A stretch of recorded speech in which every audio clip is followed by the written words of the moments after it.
Hello guys, எல்லாருக்கும் வணக்கம். இன்றைக்கி சனிக்கிழமை, அதனால் நான் எண்ணெய் தேய்ச்சி குளிக்க போகிறேன்.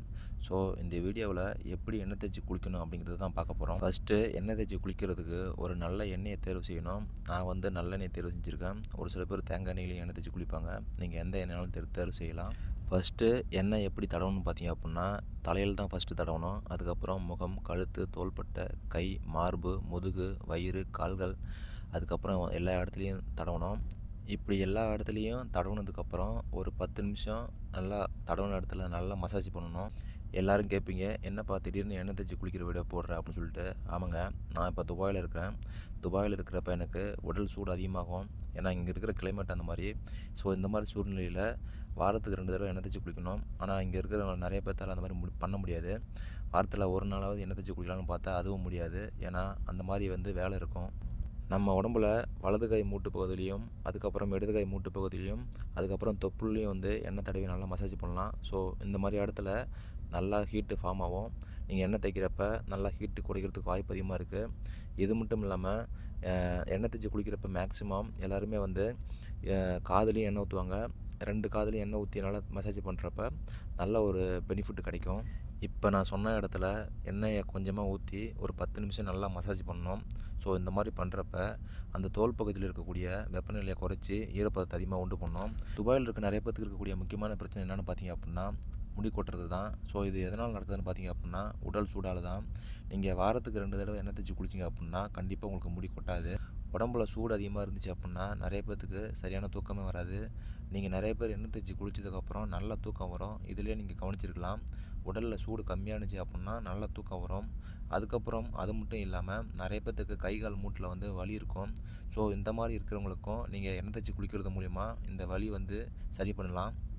அதுக்கப்புறம் நம்ம உடம்புல சூடு அதிகமானது அப்படின்னா உடம்புல ஒரு சில தோல் பகுதியில் ஒரு சில பிம்பிள்ஸ்லாம் வரும். பிம்பிள்ஸ் வரதும் இல்லாமல் அது காயமாகி புண்ணாக மாறும். இது மட்டும் இல்லாமல் உடம்புல சூடு அதிகமாகிடுச்சு அப்படின்னா சிக்கன் பாக்ஸ்ன்னு சொல்லக்கூடிய அம்மன் நோய் வரும். ஸோ இதெல்லாம் வந்து துபாயில் இருக்கிறவங்களுக்கு நிறைய பேர்த்துக்கு வந்திருக்கும். ஸோ இதுக்கெல்லாம் காரணமாக என்ன இருக்குன்னு பார்த்தீங்க அப்படின்னா உடல் சூடு தான்.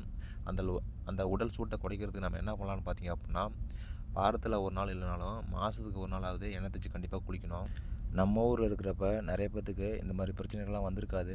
ஏன்னா நம்ம ஊரில் கிளைமேட்டு வேறு, நம்ம வெளிநாடு வந்தோம் அப்புடின்னா அங்கே இருக்கிற கிளைமேட்டு வேறு. ஸோ இந்த மாதிரி கிளைமேட்டை வந்து நம்ம என்ன பண்ணலான்னு பார்த்தீங்க அப்படின்னா, எண்ணெய் தேய்ச்சி குளிக்கிறது மூலிமா சரி பண்ணிடலாம். அடுத்தது கால் பகுதியில் இருக்கக்கூடிய விரலோட நகத்தில், அதுக்கப்புறம் விரலோட இடுக்கு பகுதியில் வந்து எண்ணெய் தேய்க்க போகிறேன். இந்த இடத்துல நான் ஏன் மெயினாக தேய்க்கிறேன்னு பார்த்தீங்க அப்படின்னா, நான் துபாயில் இருக்கிறப்ப மேக்ஸிமம் அதிகமாக சேஃப்டி ஷூ தான் யூஸ் பண்ணுவேன். ஸோ இந்த மாதிரி யூஸ் பண்ணுறப்ப இந்த பகுதியில் வந்து மேக்ஸிமம் சூட்டால் கட்டி வரும், சின்ன சின்ன கட்டி வரும். ஸோ அந்த மாதிரி இடத்துல எண்ணெய் தேய்க்கிறப்ப நல்லா குளிர்ச்சியாகும் உடம்பு. அது மட்டும் இல்லாமல் நகத்தில் மட்டும் தடவாமல் மற்ற பாதத்துலேயும் தடவணும். இடது கால் பாதத்தையும் வலது கால் பாதத்துலேயும் வந்து தடவணும். நல்லா தடவுறப்ப உடம்பு நல்லா இன்னும் குளிர்ச்சியாகும். கால் பாதத்தில் எண்ணெயை தடவுறப்ப நல்லா மசாஜ் பண்ணி விடணும். அப்படி மசாஜ் பண்ணால் தான் கால் பாதத்தில் எல்லா இடத்துலையும் வந்து எண்ணெய் பரவும். நான் ஃபஸ்ட்டு துபாய் வரப்போ இங்கே இருக்கிற கிளைமேட்டு, அதுக்கப்புறம் இங்கே இருக்கிற ஒர்க் ப்ரெஷரால் எனக்கு டிப்ரெஷன் அதிகமாகிடுச்சு. அந்த டிப்ரெஷனால் உடம்புல ஒரு சில பிரச்சனைகள்லாம் வந்துச்சு. அதை வந்து வெளில என்னால் சொல்ல முடியல. ஏன்னா நீங்கள் வந்து டிப்ரெஷன் ஆகிட்டீங்க அப்படின்னா உங்களால் ஒன்றுமே பண்ண முடியாது. சரியாக வேலை பார்க்க முடியாது. நிம்மதியாகவே இருக்க முடியாது. இதுக்கெல்லாம் நீங்கள் என்ன பண்ணலாம் பார்த்தீங்க அப்படின்னா, மனசை வந்து ஒருநிலைப்படுத்தணும். நீங்கள் இந்த மாதிரி எண்ணெய் தேய்ச்சி குளிக்கிறப்ப உங்களுடைய மனசு வந்து ஓரளவுக்கு வந்து ஒருநிலைப்படுத்த முடியும். எனக்கு மட்டும் இல்லை, வெளிநாட்டில் வேலை செய்யக்கூடிய நிறைய பேர்த்துக்கு வரக்கூடிய விஷயம் என்னவாக இருக்குன்னு பார்த்தீங்க அப்படின்னா டிப்ரெஷன் தான்.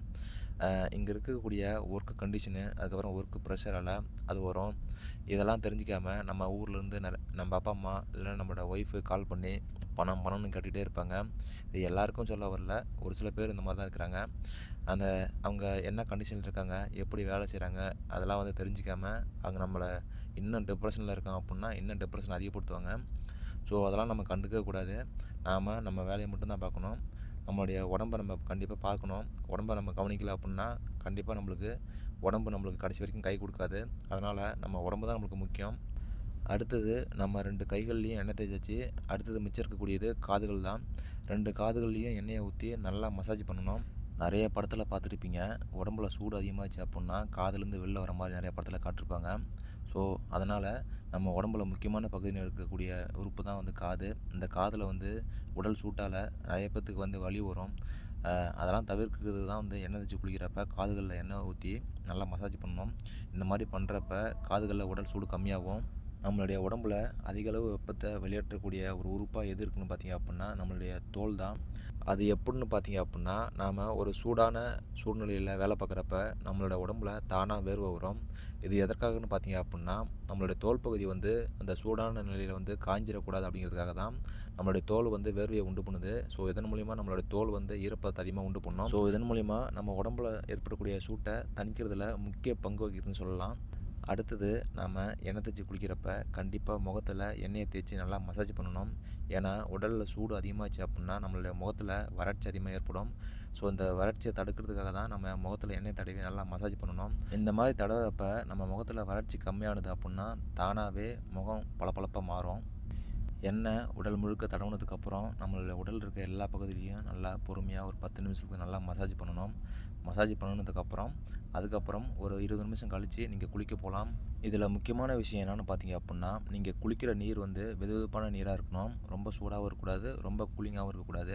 அடுத்தது ரொம்பவே முக்கியமானது என்னென்னு பார்த்தீங்க அப்படின்னா எண்ணெய் தேய்ச்சதுக்கப்புறம் ரொம்ப நேரம் போயிட்டு வெயிலில் நிற்கக்கூடாது. அடுத்தது எண்ணெய் தேய்ச்சி குளிக்கிறத தவிர்க்க வேண்டிய முக்கியமான ஆட்கள் யாராருன்னு பார்த்தீங்க அப்படின்னா காய்ச்சல் சளி இருக்கிறவங்க கண்டிப்பாக எண்ணெய் தேய்ச்சி குளிக்கக்கூடாது. அதுக்கப்புறம் உடல்நிலை சரியில்லாதவங்களும் கண்டிப்பாக எண்ணெய் தேய்ச்சி குளிக்கக்கூடாது. இந்த மாதிரி உடல்நிலை சரியில்லாதவங்க வந்து மருத்துவர்கள் சொன்னால் மட்டும் எண்ணெய் தேய்ச்சி குளிக்கலாம். அதுக்கப்புறம் எண்ணெய் தேய்ச்சி குளித்ததுக்கப்புறம் ரொம்ப ஒரு கூலிங்கான பொருட்களை வந்து அதிகமாக எடுத்துக்கக்கூடாது. அவ்வளோதாங்க. நீங்களும் துபாயில் இருக்கீங்க, எண்ணெய் தேய்ச்சி குளிச்சிருக்கீங்க அப்படின்னா கமெண்ட் பாக்ஸில் சொல்லிட்டு போங்க. இந்த வீடியோ பிடிச்சிருந்தா அப்படின்னா நம்ம பேஜை ஃபாலோ பண்ணுவாங்க, ஃபாலோ பண்ணிக்கிங்க. அடுத்த வீடியோவில் பார்க்கலாம். பாய்.